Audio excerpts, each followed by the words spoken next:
So Mick Schumacher has done the rounds quite recently in the F1 media. Of course, he's stepping away from the F1 paddock this season. He's no longer going to be the Mercedes reserve driver, and he's heading over to the World Endurance Championship to be a full-time WEC driver with the Alpine Hypercar program, which I think is a decent move for him. You know, I want to see him have success in there.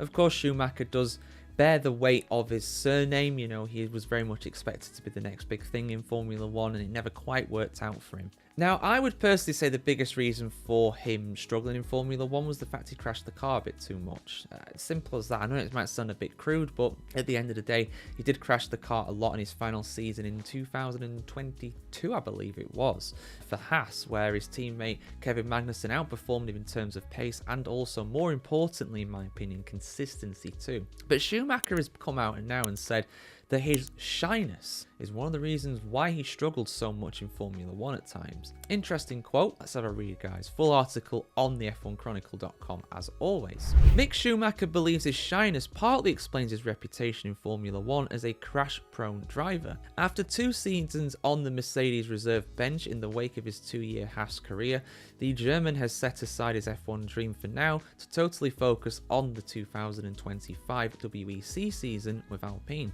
However, he thinks he has still got something to prove.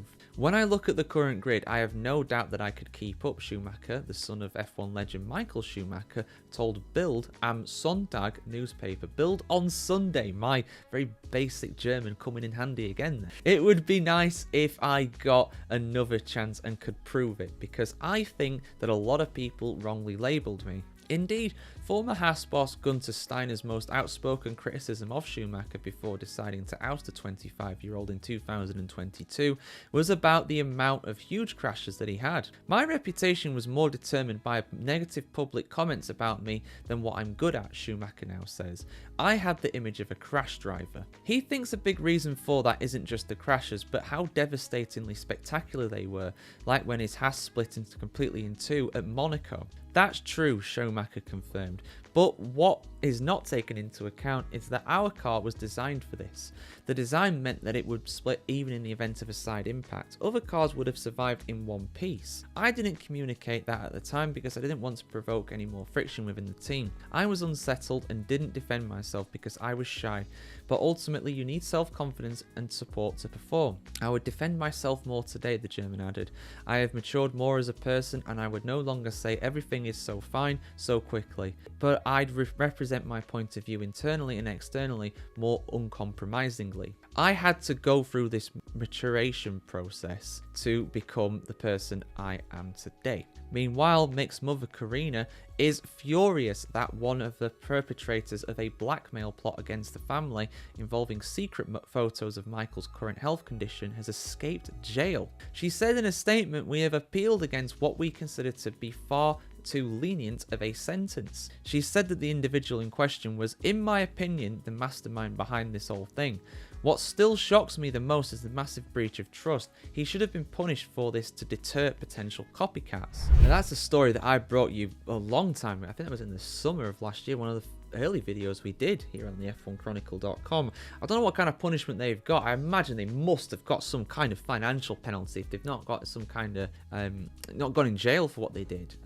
Listen, I'm not an expert on legal things at the end of the day, especially Swiss things. I don't know how their courts work and everything, but yeah, the guy should have got some serious punishment for what he did. Jail time, I don't know, that's a different conversation. I'm not a legal person.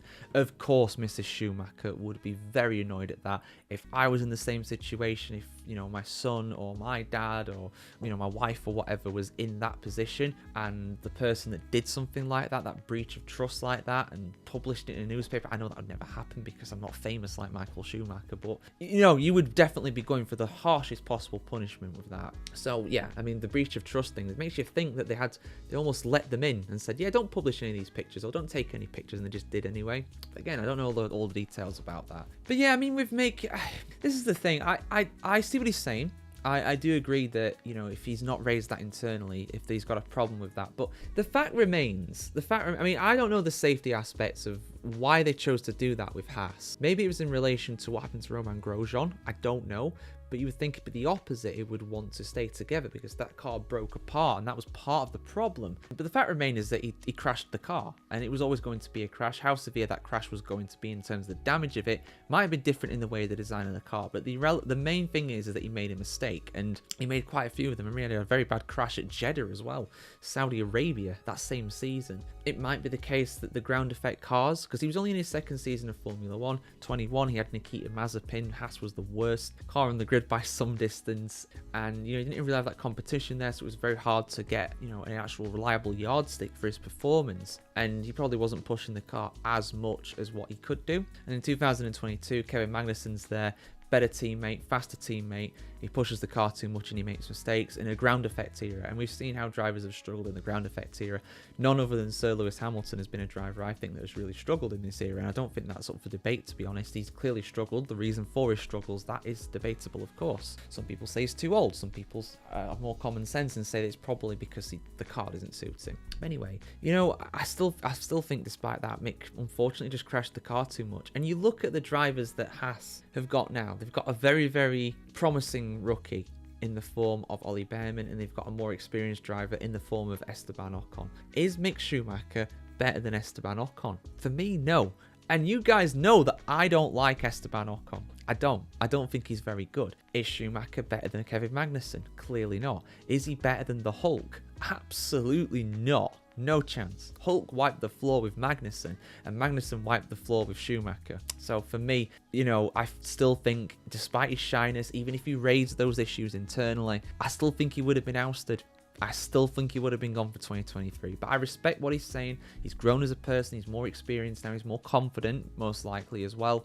And hopefully he doesn't repeat the same mistakes with Alpine. And hopefully they tell, if that car's terrible, like it was not particularly great in 2024, then he will, of course, tell them in the hypercar program, like, guys, this is not good. Maybe that'll help him, maybe it won't. Hopefully it won't be an Alain Prost at Ferrari kind of situation where criticism is not appreciated, but that's a different story for a different day. Let us know your thoughts in the comments below, guys. Is Mick Schumacher ever going to come back to Formula 1? For me, no chance personally. I've asked that question before, but how do you think he's going to get on in the hypercars? I think he'll do all right, but I feel like he'd probably have to leave Alpine to win something, but that's just my opinion.